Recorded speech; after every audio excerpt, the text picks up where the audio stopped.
Every day, our lives can be filled with distractions. Some can just come off as harmful, but sometimes it can be way worse, sometimes even deadly. And on one day in Chatsworth, California of 2008, this was the case. This is a Chatsworth train collision 17 years later.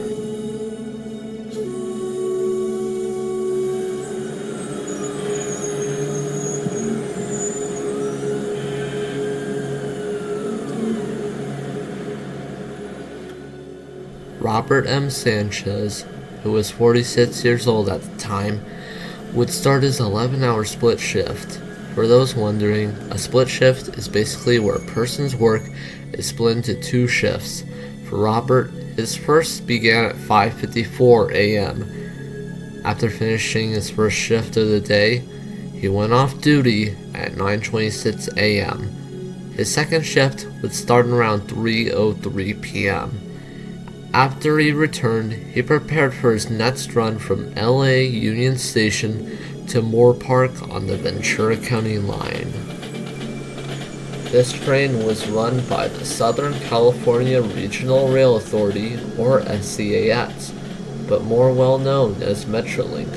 This would be train number 111 and contained F59 PH 855 and 3 Bombardier bi-level coaches. The time would be around 3:35 p.m. PDT when the train departed Union Station, westbound to Moore Park. Before this run, Rob would send a couple of text messages to a 16-year-old rail enthusiast who frequently talked with Rob since they met a while back.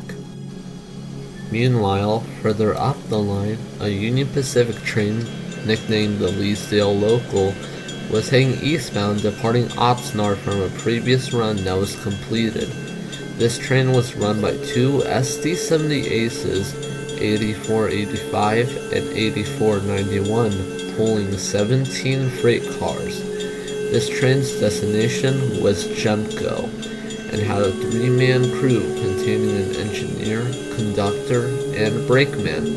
Even though these trains would meet, it would be on a single track, which means one would have to wait on a siding at either Chatsworth or Simi Valley to let the other one through. Signals were also implemented at the sidings to ensure that locomotives will wait for the other trains to pass through.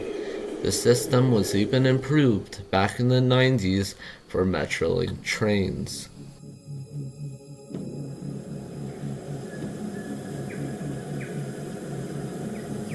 Things remained stagnant for a while. However, it would only be around an hour or so.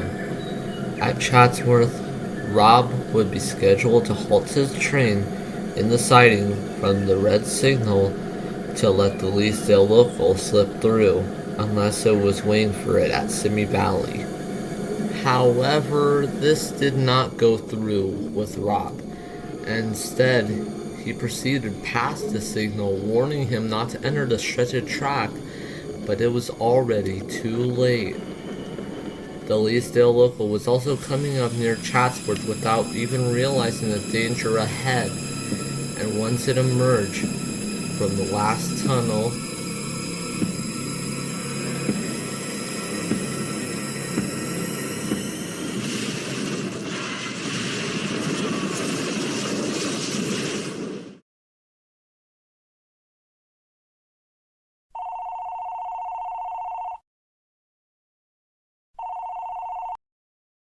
Fire Department paramedic on 58, what's the address of the emergency? Yes, I'm on the Metrolink train. We just left Chatsworth Station heading towards Stevie. We had a collision with something. We had a whole bunch of people going out, bleeding, and on the floor. Is that train? It's the Metrolink train. Okay, can you give me the intersection or something close to, We're almost at the first tunnel going into towards Stevie Valley. towards Simi Valley? Yeah, we're on the Metrolink train. We just left the Chatsworth Station. Right, but We're heading towards Simi Valley. We just collided with something. I don't know what. But I've got several people who are injured and bleeding. Okay, but are you in Simi Valley now?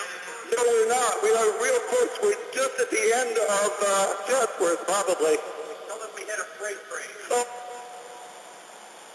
Okay, hold on a second, ma'am, okay? I mean, sir, hold on. Yes, Hang sir. on.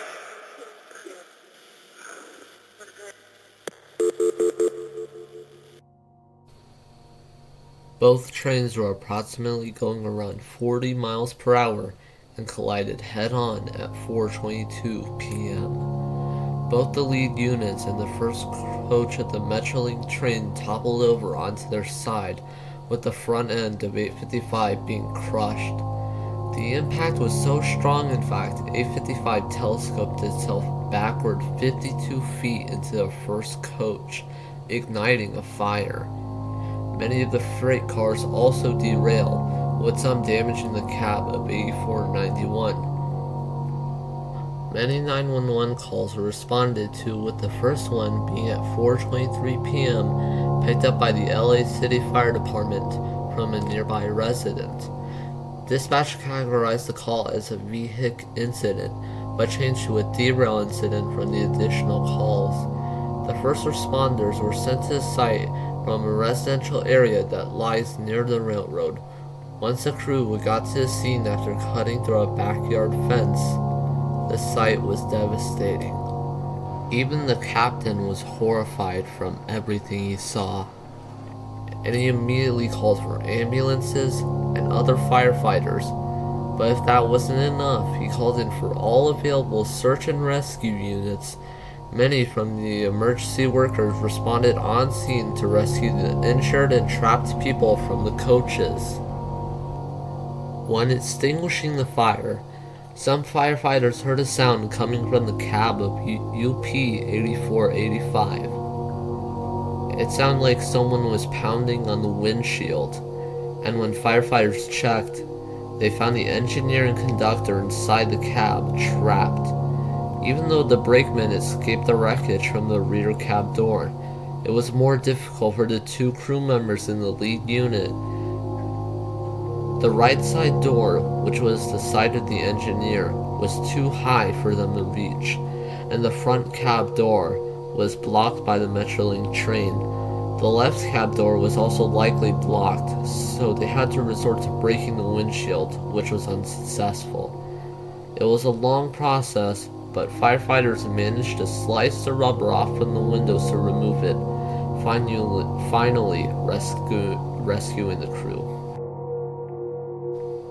Unfortunately, 25 people perished in the wreckage, including Robert. Two of the victims later died in the hospital days after. An off-duty police officer was among the dead, and even one was from the 2005 Glendale train collision, 3 years before. Many of the victims were also residents of Simi Valley and or Moore Park, likely traveling home from work, but some never made it back. Over 130 people were also injured, with some having to be transported by air ambulances. This catastrophe was considered the worst and the most deadly incident of Metrolink's history, and the worst ever since the Big Bayou wreck back in 1993. And there still lies the question, what could have caused this to happen?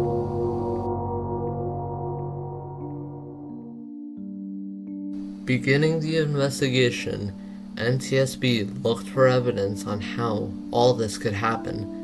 There was one thing about the sighting: it wasn't equipped with PTC or positive train control, a safety system to prevent trains from colliding or having accidents. And without PTC, the crew had to stay alert. And there was much debate on this, stating it could have been a malfunction of the signal that caused the accident. With investigators having a possible lead of a signal malfunction, they did more investigating. When the driver of the freight train stepped in, he stated no red signal were passed on his side.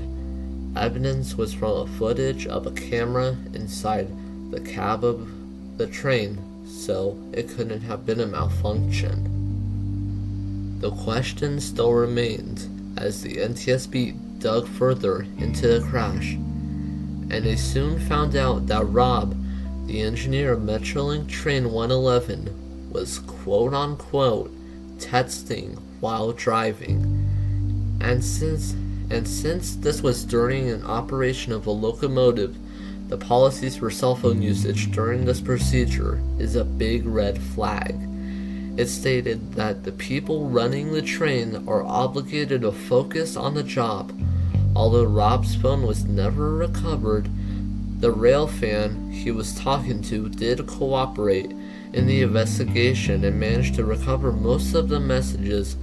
Rob and the railfanner also talked in the past 7 days before the incident, in times that Rob was working and not working. In some of these messages, Rob would try to coordinate with the railfanner to operate Train 111.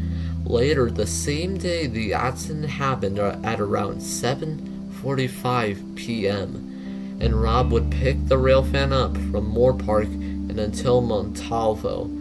A few messages resurfaced stating this: "Yeah, but I'm really looking forward to getting you in the cab and showing you how to run a locomotive."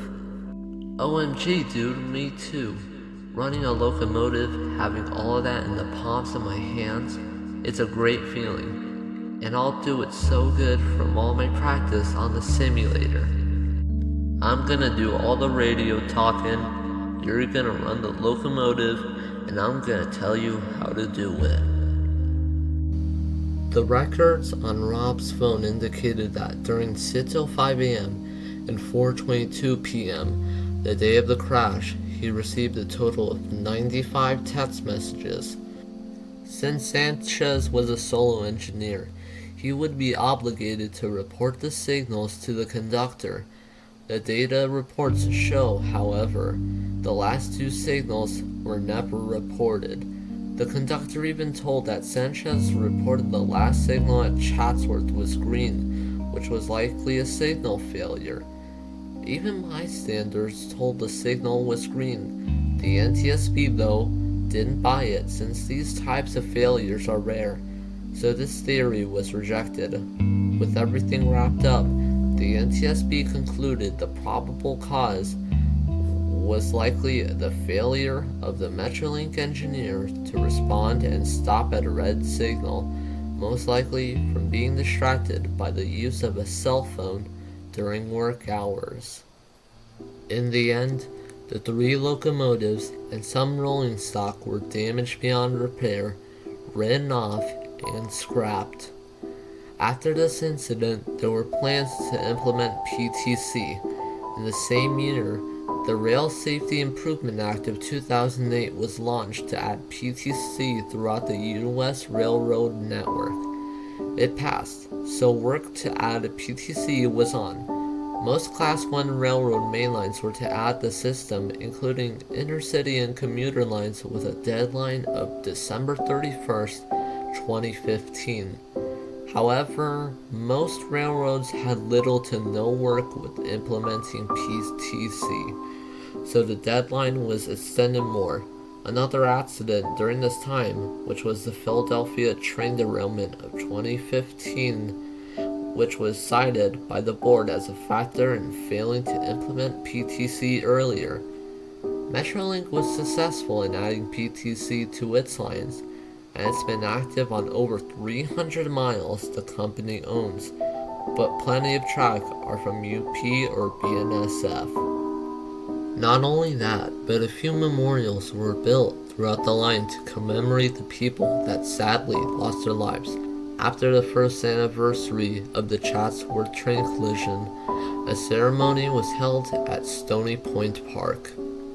Every second in the future can always be a mystery, but we must stay focused on the things that we're doing and not stay distracted for too long, or else we never know what will happen next.